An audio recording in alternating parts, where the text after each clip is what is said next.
Yeah, Saul absolutely got a raw deal. Now, back to Steiny and Guru on 95.7 The Game. Nice try. Nobody caught it. I caught something. We'll see. By the way, Did you break the mic today or was that yesterday? I'm sorry? When you broke the mic. Was that yesterday or today? Yesterday. Okay. No, I can't remember. Hot. Because that mic got broken and it actually broke on my watch, but I knew that it wasn't me. Oh, okay. It was either wasn't you me. or Joe. No, it wasn't. I don't. Wow. I don't know. Whoever manhandles Tim's it. covered his snitch. No, No. I didn't break it because Tim's my guy. I mean, TJ come in. I did it. Technically, it's not this break. Well, they swapped you out. This gets swapped out. You lead the league. You're about in 9 swap of them. outs. Yeah. Sometimes you got to swap out and show people. Yeah, that's a Hey, Thank you. Can you believe these Padres acting the fool like they are, Willard? I mean, how about some class like the Dodgers? This is not fair. You're Cherry picking. You're sitting there. You're sitting in the corner saying nothing, listening to other people talk about a subject, and then deciding in that moment to come on the air and try to trigger them. But this is a new level of cockiness and swag, right? The Padres? Peacockiness. I mean, as far as the Dodgers are concerned, takes one to know one. Oh! Yeah. Wow. I mean, I just if you want to call the Padres cocky and an irritant. I love it. I don't think that that's an erroneous take. They more cocky than the Dodgers. The problem is who's calling them that. That's the problem. Who? The Dodgers. It's a classic pot kettle situation. I tweeted that. You saw me on Twitter. I think the Dodgers. Steiny back too. So do you think the Dodgers are right in this instance? Not only are the Dodgers the Dodgers, the funniest thing is that they stuck Max Muncy out there to be the one who said it. Max Muncy. Max Muncy. Could you believe it was nasty work? I have many bingo cards, and none of them, they're lifetime bingo cards. None of them ever had Max Muncy, the go get it out of the ocean guy, having a press conference to whine that other people are bugging him with their behavior. Coming up Friday, what's bugging you? Act like you've been there before. Wow.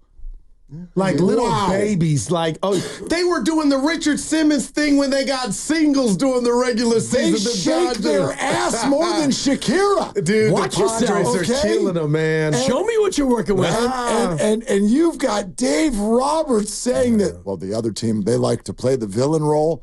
I'm sorry, didn't you spend $700 million on a player, but you're only spending $5 this year? Deferred. Do you not know that you've been the villain for a decade? Ohtani's the most loved player in baseball. Not Ohtani, the Dodgers. And I'm getting tired of the Dave Dodgers. Roberts, They're man. owned by the Guggenheim Group. You're going to call someone else the villain? What? Well, that's when you're hurt. And you're embarrassed. They're beating them at their own game. And they lost Ipe, the translator. Yeah. It's a big blow. It's hilarious. So can I assume for the Padres? I'll take a playoff. It's poor leadership. And that's why his players I like the Guggenheim ownership. No, I'm talking about Dave. His players. He's a former Giant, I believe. Indeed he is. Forever Giant. How do you, what's the word, rationalize that? What do you mean? You said he's not doing a very good job, but he's a former Giant. He's a forever Giant. Forever. Well, I think he's on the brick wall. I'm supposed to like Aubrey Huff, too? Just because you wore the uniform, I don't need to like you. AJ Pierzynski. What are we talking about? We're trying to talk about getting under your skin. Dave Roberts is a super nice guy. Like, I don't dislike Dave, the guy. But he can't manage a big game. He's not on my list anymore. That's terrible leadership. They lose tonight. You're enabling your players in the middle of a series to basically say it's okay to let the other team get under your skin. They're like spoiled brats. Maybe it's his way to motivate. Well, we'll find out. Well, to my Kyle Shanahan. Not everybody flips a spread, Goo. Oh, Hal McRae. Yeah. Earlier, random, and we'll get back to it. I said Kyle's looking a bit haggard. Not that I'm Jimmy Garoppolo, and he got the Obama thing going on. Like he's wearing what his team is, how they're playing. Somebody said 415, good call, Goo. My wife thinks Kyle's handsome. She said the same thing. All I can tell you is I walked into the office yesterday during Kyle Shanahan's presser, and I cruised down the hall, and I walk up behind Lucas and Grandy because they're grinding on it and cutting it up. And Willard, come on. Lucas just looks at Kyle, and he goes, oh. Dude, I just said, no, I'm not. He's wearing it. Lucas goes, He looks horrible. Shave, cut the mullet or something. Let me just say this. It's hot out there, but I'm watching like damn. Kansas City is undefeated, so Andy Reid is cherubic and astute. If they're 1-4, he's fat and dumb. Wow. And that's the way that goes. So Kyle, they're 2-3, and he looks shabby and disheveled. But if they're 5-0, it's like, oh, look at Kyle. Kyle's in his bag, and Kyle's he's the molded genius and the rest of it. What are we doing? Have y'all ever had a fact? Y'all ever had a pet that turns 15 years old and they stop like cleaning their fur and it starts going in different directions? Winston across the street, and that dog is like, don't walk up behind him because he's 15, and Winston he's a little bit long in the tooth, and he isn't getting groomed like he used to. He's doing a lot of things. Okay. I love Winston. Y'all know I love the man. You know that I rent his guest room. You know this about Kyle Shanahan. But even I can look at him and be dude, you look like a 15-year-old cat. You got hair coming out the back of the hat. That might be it. No doubt all directions. Yeah, the Obama, the salt. You seem to have lost your razor. Like the look on your face, you're looking at every. Called it like I see him. Every reporter looks like they've got the last name Cohn. You look like you hate all of them, even the ones you don't hate. You look like you hate all of them. And instead of coughing up hairballs, he's coughing up fourth quarter leads. Yeah, What's that? That's a 1. That's a 1. Yeah, I'm a transition on that too. That's genius. You got It's a 3. I ain't coming for you. It's not a 5. You can see it coming. I'll take a 3, but I'm playing off your cat analogy. Did you guys hear Orlovski this morning? Did you hear what's going on there? No. Can you play the sound for him? That was too much. Dan Orlovski? Yeah, and Shannon Sharp. Orlovski. Orlovski, that's what I said. Yeah. No, I know. That's what you said, Mark. No, is this I don't have it. Where he wouldn't criticize Aaron Rodgers' current play. Oh, that wasn't today. No, Shannon. We talked about it today. Shannon said he wanted to hold his relationship with Aaron. Yeah. No doubt about it. Yes, I heard that. And it hurt me because I like Dan's work, but I'm a guy that won a contest. If I'm incorrect, none of you went to the pros, but the medium, and what's the beautiful thing about what we do is regardless of what you do, it's the eye test. You share with what you're seeing, right? You react to it. I don't think Dan or anybody else has to be a Hall of Famer to criticize a Hall of Famer. Of course not. And that's what hurt me from Dan. And I like Dan's work. Like, you were part of the 1%. You made the league. But to say because he's a future Hall of Famer, you don't want to. Like, that hurt me from, like, Dan, let it go. You could be a painter.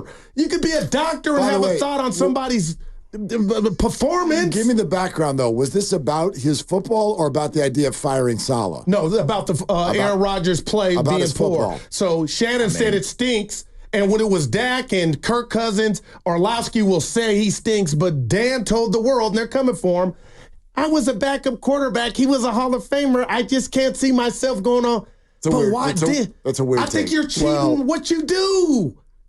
I think he just didn't want to say he stinks.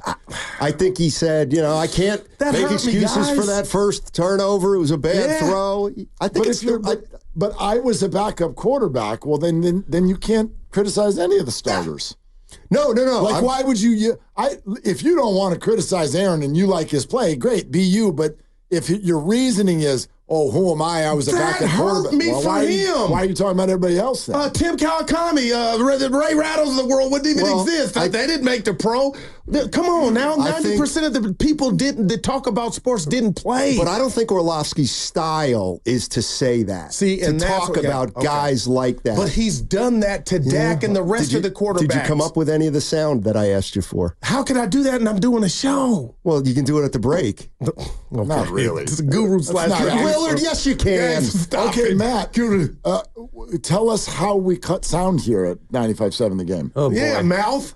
I say to Evan, hey, did you see this? Cut it. Well, Evan. Well, that's not doing it. That's just directing someone else to do it. Anyway. Yeah, you can criticize him just because you were a backup quarterback. Oh, my gosh. Yeah, of course you can. Thank you. You don't even have to be a backup quarterback. I just don't understand why he used that reasoning. And that's why they're coming for him. And why would you? Weird. He thinks so highly of a guy that you feel like he's off limits for you to critique? Think about the presidency right now. If you wanted to criticize Biden, you would have to either be tremendous or your boy Obama or 100-year-old Jimmy Carter or Who else am I missing? Who's been president? Who could actually criticize the president in that same thing? Was that video of Carter real? Jimmy Carter? Probably. Dude, he's a bill. He's a buck. Wow. That was He is. I didn't see the video, but he is. I'm not laughing. That was the most uncomfortable thing I have ever seen in my life. And I guess the other one would be George W. Bush, would be the other living president who could critique a president based on this analogy. Was it more uncomfortable than the Niners in the red zone? Yes. Okay. So tell them what you you said. What we got in the war about. Good I want you to transition. stand by. War? Yes. Don't look at him like that. That's what the crossover is. He goes, Guru, who's scared? No, I'll do it. Okay, I'll do it. Here we go. Bring up whatever I you can't fought wait for about. this. And the people are asking. Bring up whatever you Don't fought let about, Steiny off the hook. and then Dibs and I will referee. Here we go. Because you guys one of are the things that makes a show really click is when it all ties together. And I said, okay, well, we're talking about Orlovski's afraid to criticize Aaron Rodgers. You know, this 49er team is 2-3. They got a lot of problems. So you tell what Niner do you think has escaped criticism? Here we go. Like, you know, what's the Niner? Who's skating the most? What That was the Niner's word. skating the most? That's an interesting All right, question. but wait till you hear his answer. Okay. Mine was Bosa, and he felt like Bosa's been getting criticized, but I just felt like Bosa. Well, I was thinking Bosa until we had Ben good call. Ben on. Ben Solak, and he said Bosa's actually having a pretty good year. He is. Huh? So I wouldn't say Bosa. But it's not about Ben. It's Brock Purdy. about I'd say Brock. I'm flabbergasted. He's a quarterback of a 2-3 team. Why do you say that, though? That's why. That's it? Yeah. That's a little. No, you said in the money times they haven't got. He hadn't let him down. That's lacking a little juice. This is what he said. He had 2 game-winning drive opportunities, and they haven't come through on offense. Yeah. Now, I also said he's not skating. I think he's been one of the best players. Like, is he playing up to last year's standards? No. Well, Warner can't be criticized. Mason can't really be criticized because they're having good years, right? Mason big fumble, the 8. Yeah, if he doesn't fumble, they win the game. Bad year, Steiny. Huh? We were just saying how great Brock was playing before. I said he hasn't risen to the moment. But then I've also said, like, what does he want to do? Carry the ball down to Ronnie Bell and hand it to him? Like, that's the thing about football. Right. Yeah, like that entire Rams game. Would you consider that rising to the moment, considering it was the moment that everyone told him he had no opportunity to even try to rise to? In other words, you're told for 2 years you can't play without Christian McCaffrey and Deebo Samuel and George Kittle, and then you go out there, and I, frankly, in my opinion, that game he balled Which out. one? The Juwan Jennings game. The Rams? Was that the Rams? He balled out. Balled out. I think he's been all right. Okay. I think he's been all right. Like, he wasn't great. He wasn't great against the Vikings. No, and he wasn't great against the Cardinals. Yeah, that's all. That's fine. Yeah, thank you. Well, if you This is not how I No, envisioned but it an going. opinion. So even if he doesn't agree with I'm it, out. it But doesn't you're make holding it his wrong. hand. I don't Right, like because it. Diz doesn't want to criticize anybody. Yeah, Oh, because I'm the only guy. You're listening. You're listening, Dibs. You're listening to 95.7 The Game. You're listening. You really are. KGMZ FM and HD1 San Francisco. Always live on the free Odyssey app, Twitch, and YouTube. You know what they're powered by. First NorCal Credit Union. Yeah, I'm going to take a playoff because, your toe, is it based gone? on the way you did that, it has me feeling some kind of way. And if I was to clap back at that now I'm the mean guy and I'm the bad guy. Like Never. yesterday, I come across. I thought. I was pretty mean spirited. Guru and I talked about that. Stop. Why are you making stuff up, man? Well, Guru talked to me about that. Yeah, because he needs to throw an Afghan on both of your laps please. to make himself feel No better. doubt And for about you it. to say that I don't criticize, I'm the only one after about 10 o'clock who does criticize. Wow. There you have Wow. it. And that's a rat-a-tat-tat at all 3 of you. No, and no, Grandy no, and the director no. of sports as well. He comes down my road for takes. I'm like, you got to have one. I have one. I can't come down here. This guy's right on it on the text line. What's that? Comcast Business text line. That's what Steiny means. You guys are brushing off Brock Purdy like he's perfect. No, he's not. Nobody's doing the that. correct answer to who is escaping criticism is Trent Williams. Thank you. That's exactly right. Well, you can't. No, you That's said the correct but that answer. was your Put your first hands one. down. No, I won't put my hands down. Why? Why are your arms You up? don't get to I'll do tell the you why. touchdown Your symbol. arm can No. smell. What are you doing? No, I'll tell you why. Is because before I gave the Brock Purdy answer, I made a point to say, well, the guy who skates is the guy who skates all the time, and that's Trent Williams. But outside Trent Williams, Back I'd say that thing Purdy.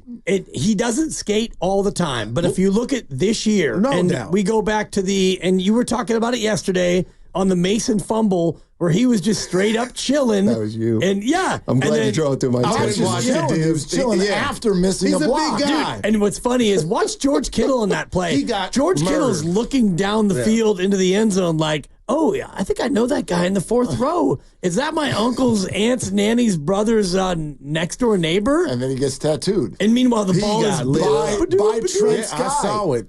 He got lit It up. just Trent Williams is the answer because I sat here for an entire month going, he's going to sign, he's going to sign, he's going to sign. And he did. But if that was strategic, that I'm 36, we're not worried about camp, you waited a week too long. You waited a week too long. Whatever game was being played, but I don't know what was If being you say played. Trent, then you're saying I'm taking it as he's the reason they're 9 for 22 in the red zone. I'm looking at the worst component of this team right now is the defense. There is no the reason. Yes. There's a truckload Remember I of said reasons. that too earlier. There's a truckload of reasons, and a bunch of people get to have fingers pointed at them or whatever. That's how it works in sports when you have a losing record. And I you're don't think supposed that's to a be good thing but- that it's a plethora of things to Of course choose from. not. Of course not. I mean, one of the things we're going to play with today is, and wonder what you two think. I mean, I wonder if it's fair that we expected no drop-off from this roster. When I hear people refer to the roster, they sound exactly the same as they did last year. The roster's the best. Well, the roster's completely different. It's complete. I'm not saying it doesn't have enough good players, but we're looking at a roster that has no Dre Greenlaw and has been replaced by a guy who is playing horrible football right now. That's a big deal. what's his name? Devondre Campbell. Thank you. Eric Armstead's not on the roster. Javon Hargrave. He was the whipping boy when he was here. Right, but he's not there. Javon Hargrave is gone. Charvarius Ward, much lesser version of himself. Ayuk and Trent for at least the first few games. Lesser versions of themselves. Christian McCaffrey, not here. Debo missed a game. Kittle missed a game. Both of them battling injuries the entire time. Why do we expect the roster to play exactly the same? They're not the same. We expect it probably because of Kyle Shanahan and his reputation. But Kyle's previous rosters didn't play as well as last year. We didn't think that they were as good. So it can't just be Kyle. No, I was just giving you an answer. I'm not suggesting that they don't still have enough or any of that. I'm not saying that. They clearly still have a lot of good players. But when you say the roster at any point is the best, that means it has depth.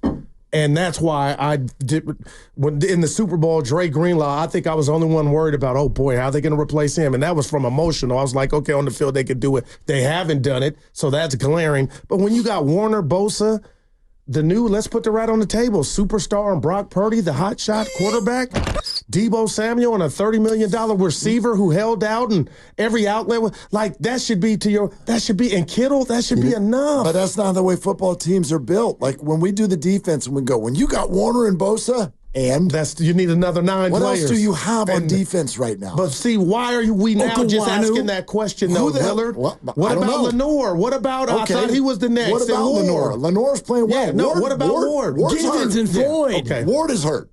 I'm sorry. And Jair Brown. Is he hurting the team by playing hurt? And Mustafa, Ronaldo Green. I don't know what the next option is. See that. I don't know if like Yadam is not very good. Green is just that. He's green. I don't know.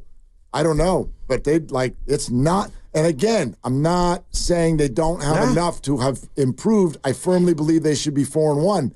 But we should have saw this coming. Well, some sort of an adjustment of the assessment of the team. It's not as good of a roster we could have hoped for it to be.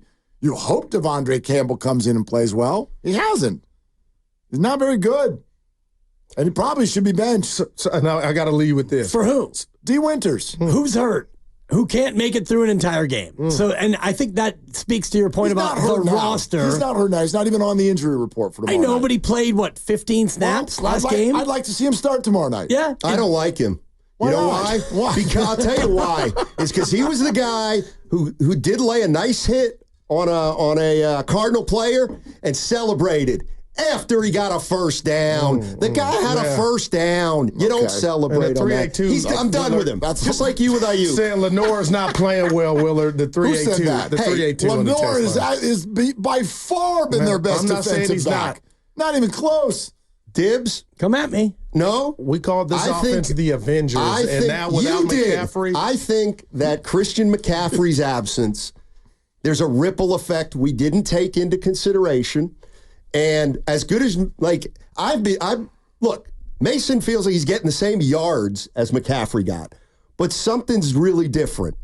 And I'm asking you what it is with the threat McCaffrey was in this pre-snap stuff versus Jordan Mason, who's more of a traditional running back. Like, there's a compensation you got to make there, right? Right, and Kyle's not making it because he is not, I don't think that he is adjusting his offense accordingly. And if you watch when they have Jordan Mason on the field, you have a lot more of Juszczyk in as a second tight end, and they put him on the line of scrimmage because Jordan Mason likes to run a lot more single back, and we'll have Greg Cosell today in about an hour, and we'll get into more of it with him, the king of NFL films, and we'll break down the run game. The other piece of it is in the red zone. Right. McCaffrey is such a great red zone threat because you can hand it to him, you can throw it to him in the backfield, you can throw it to him as an inline, slot guy and whatnot. And when you don't have that, you need to make the adjustment. And they have not made the adjustment by using Debo in that role. Man. Or like the one time they scored in the red zone, they went 22 personnel and they had Salbert out wide and they had Kittle in the slot and you had Mason. You had a very unique approach. You had a unique formation with 2 tight ends and 2 running backs, and you went empty. I don't think that Kyle Shanahan has been that creative in the red zone with who he has. That's been my read. And I feel like who he has is a lot, even though I understand how great enough, right? McCaffrey is. But Kittle, who I think could always do more. You got a $30 million receiver, Debo, and this young bull running the ball. It's plenty to Purdy. It's plenty to look at the Niners right now and say you should be better. And yes, you at minimum you should be 4-1. But I don't think that's necessarily the bar that we've set. That's not the way we assess this team. We assess this team as if they should beat everybody 31-13. So who's coming through that door is what's if it's not Greenlaw or McCaffrey, and it can be them, it may not, then is this who they really are, especially defensively? Well, I still don't even know exactly what this is. I mean, it's not good. Well, it's not good enough, but I also don't know if right now, and this is where I'll duck after I say it, their record is not, in my opinion, reflective of their abilities. We were in the other room going through all the 2 and 3 teams. Well, who give me some? They're not even on the same stratosphere as all the other 2 and 3 teams. They're the best of the 2 and 3 teams. All right, and it's not close. But they deserve a 2 and 3 record. Agreed. They've earned that. You are what your record says. But now we're going back to yesterday and the definition of the word deserve. Well, that's a really tough word for me. What does that mean? Well, yes, on paper, you think they'd be better than 2 and 3. They are 2 and 3. There's not a human being who watched the Rams and Cardinals games and thinks that the Niners should have lost. They should not have lost. You were up 13. They did. Right. And so eat it. But nobody, lost. right. But, and this is, and I talk about this a lot. But they should be 4-1 in my mind. And I'm not afraid of that statement. I know some people get all, whoa, you are whatever, dude. You should be 4-1. Sure. I should be 6'1". No, you shouldn't be. Both my brothers are. But your parents weren't. It doesn't matter. But I should be. No. I deserve to be. My grandpa was 6'4". I don't like deserve. Nor do I like you should be 4-1. To me, it doesn't matter. I'm 5'8", and deal with it. And they're 2-3, and that's life. Yeah, no one's saying they aren't 2-3. They are. No one's saying I'm not 5'8", although I might be 5'7.5". And they are dealing with it. And I have and for I'm not years using now. the word deserve. They don't deserve to be 4-1. They don't. They should be. They should be. What's the difference between should and deserve? A lot. We can get into it. Yeah. Should and deserve, those are two totally different definitions. To me, they both are on the spectrum of weakness because you are 2-3, and that's what you are. Yeah. You know? Yeah. And but that's also black and white thinking. And yeah, you and I have been around that. Standings, we have been, and we will again. Yeah. All right, guys. Let's move on to your show. How do you feel about our roster? That's good. Well, this is always my favorite because it's always so awkward. It's 2-13 for him. Yeah, it's because he hasn't found a way to get out. Greg Cosell at 3:30. I can't wait. Where? On 95.7 The You're Game. welcome. But not at 3:30. 3. 15.